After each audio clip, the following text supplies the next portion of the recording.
Today, I'm going to talk to you about diaper rashes and what to do if your baby develops one.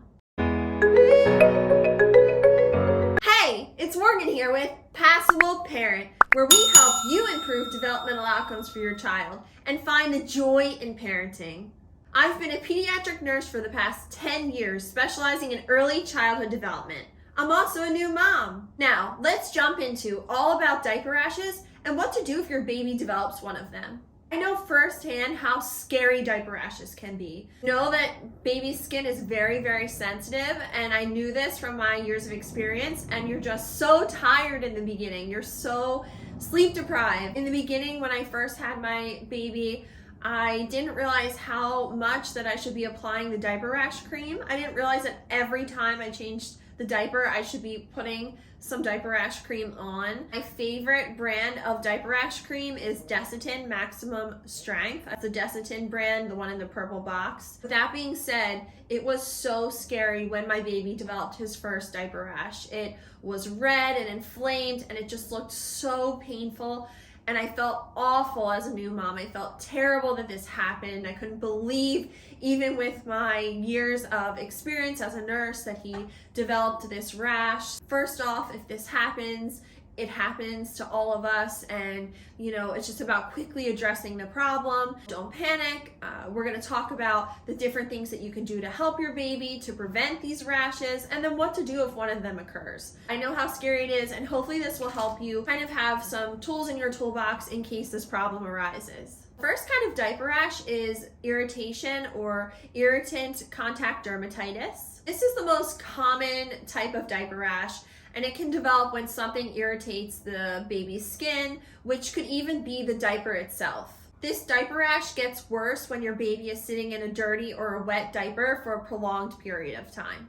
This type of diaper rash presents as red dots to the affected area, and if it gets worse, it can develop into welts, which will crack and bleed and break open, but that's in a more severe case. It first looks like those red dots or that red inflamed area in the affected areas. If it does get more severe, where those welts crack open and bleed, that does increase risk of infection for your baby. So as soon as you're starting to see any redness, you definitely want to start applying that diaper rash cream. Change your baby's diaper more frequently. Don't leave them in wet, soiled diapers for long. Make sure the area is really dry, the affected area, because moisture just causes more irritation when it comes to these diaper rashes. If you can get away with it, try and do some time where your baby has no diaper on. Now, I know this can be messy, especially in the beginning, where baby can pee exposed to the cold air, or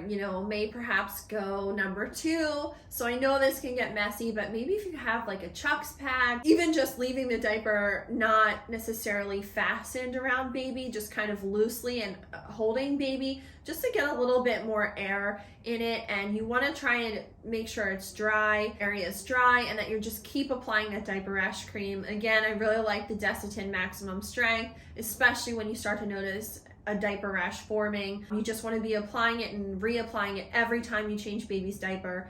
Frequent diaper changes. Try and dry it, try and expose it to the air, and hopefully you can catch it early enough that you can prevent it from turning into a more severe diaper rash. If you have any questions, of course, make sure you call your pediatrician and let them know if anything looks different or it looks like it's getting worse.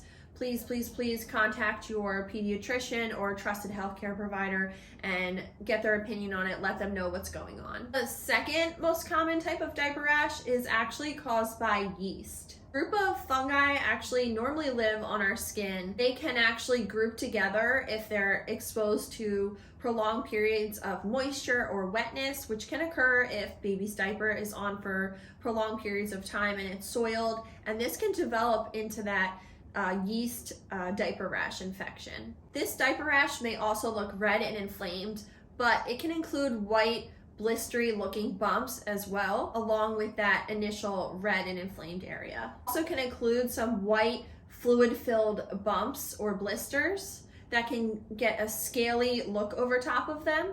Sometimes this type of diaper rash can also break open and bleed.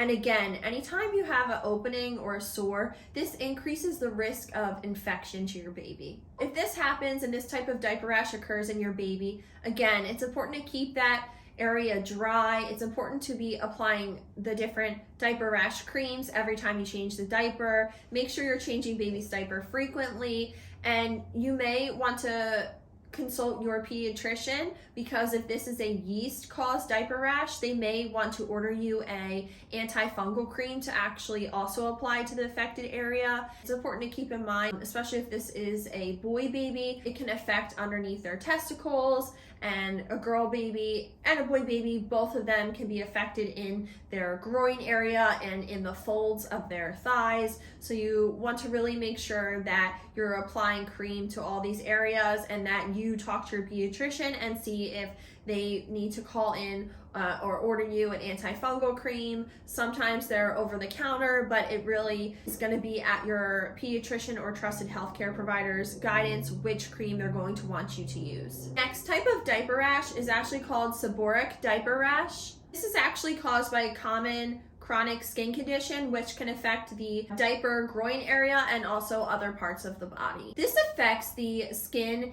in the folds of the groin, and it also can affect the head, neck, and scalp of the body, and it's a pinkish look to this type of diaper rash. And the next type of diaper rash is called allergic dermatitis. This is rare in the first 2 years of life, but it can be caused by different soaps and detergents. So you really want to be careful using different soaps and detergents on baby. You want to be looking for ones that are dye-free, free of harsh chemicals. A great baby wash is CeraVe brand. I love this brand. It's top recommended by pediatricians. They have a great baby wash, and they also have a great baby cream.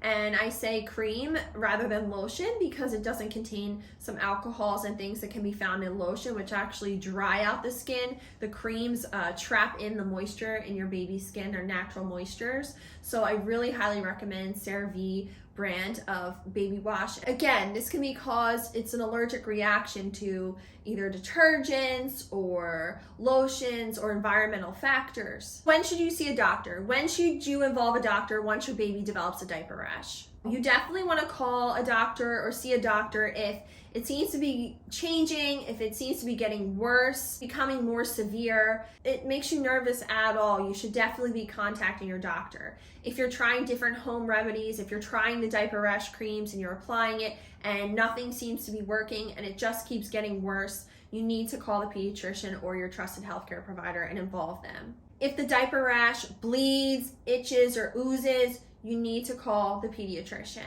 If you have an older child and they're able to articulate this, which is if it's burning on urination or burns when they're having a bowel movement, you need to call the pediatrician. Now, if any diaper rash is accompanied by a fever, that is when you need to call your pediatrician. What can you do to prevent diaper rashes from occurring? Change your baby's diaper frequently. That way they're never sitting in a wet diaper for prolonged periods of time. When your baby sits in a wet diaper, the moisture breeds bacteria and can also just irritate the skin, which develops into a diaper rash. You also should be using that diaper rash cream. Every time you change your baby's diaper, you should be reapplying more diaper rash cream. You want to use fragrance and alcohol-free baby wipes. Baby wipes can be really harsh on your baby's new skin. Brands that I really like are Pampers Sensitive Baby Wipes and also water wipes. And if those seem to be irritating towards baby's skin, maybe just getting a wet washcloth. Those seem to be irritating your baby's skin too much. You could try just warm water, holding them and gently running some warm water under them in the affected area, taking a cup of warm water and running it down to clean the area. And when you wipe, you don't really want to be wiping because that can be really harsh on your baby's skin.